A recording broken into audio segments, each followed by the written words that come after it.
মুআয ইবনে জাবাল রাদিয়াল্লাহু তাআলা আনহু বলেন, রাসূল সাল্লাল্লাহু আলাইহি সাল্লাম বলেছেন, ইন্না বাদা হাযাল আমরা বিনবুওয়াতিনা রাহমা, নেতৃত্ব শুরু হয়েছে নবী দিয়ে ও দয়া দিয়ে। সুম্মা ইয়াকুনু খিলাফাতান রাহমা, তারপর নেতৃত্ব শুরু হয় খলিফা দিয়ে ও দয়া দিয়ে। তারপর মুলকান আজুজান জোরজার মুল্লুক তার, তারপর নেতৃত্ব শুরু হয় ওতুয়ান, জোর করে জাবরিয়াতান, সে নেতা হবেই, জোর করে হবে, মেরে টাকা দিয়ে হত্যা করে হবে। এমন মানুষের চরিত্র হবে চারটে।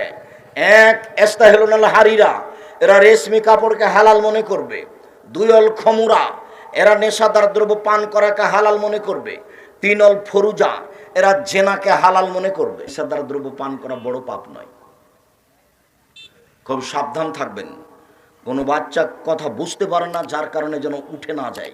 আর আপনি আমাকে দয়া করে কোনো প্রয়োজন দেখাবেন না। পেশাব পায়খানার প্রয়োজন থাকলে একটু থামেন।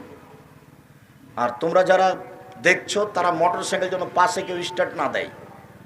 তোমরা যারা অন্তত 40টা ছেলেকে এখানে পাহারা দিতে হবে, পিপিলিকা কেন সামনে দিয়ে পার হতে না পারে। মোটর সাইকেলকে তুমি ঠেলে ওই দিকে নিয়ে যাও, 100 গজ 200 গজ দূরে গিয়ে মোটর সাইকেল স্টার্ট দিতে হবে। আমার একটা বাক্যের দাম 1 কোটি টাকা। এর হিসাব দেওয়া অত সহজ নয়। যারা রাস্তাঘাটে দিনরাত ঘুরে, যারা দোকানে আড্ডা পিটে, তারা এইসব বাক্যকে মূল্যায়ন করতে পারবে না। এটা সহজ নয়। আপনাকে কিছুক্ষণ অপেক্ষা করতে হবে, তাহলে এটার জন্য সহজ। 4 শ্রেণীর মানুষ জান্নাতে যাবে না। 1, বাপ মাকে মানে না যে। 2, জুয়া খেলে যে। 3, খোটা দেয় যে। 4, নিয়মিত বিড়ি তামাক জর্দা সিগারেট গুল নেশাদার দ্রব্য খায় পান করে যে। এই 4 শ্রেণীর মানুষ জান্নাতে যাবে না।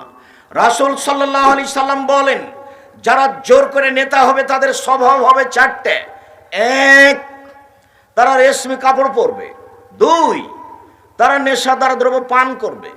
3, তারা জেনা করবে। 4, তারা দৈনন্দিন ধনী হয়ে যাবে, মানুষের অর্থ সম্পদ লুটে নিবে। এই ব্যাপারে সহযোগিতা পাবে, তার মামলা টিকবে না। তার বিরুদ্ধে মামলা করে তার মামলা আপনি টিকাতে পারবেন না। দলীয় দাপটে সে ব্যাংকের মালিক হয়ে যাবে, কোটি টাকা লোন নেওয়ার পরে মাফ হয়ে যাবে।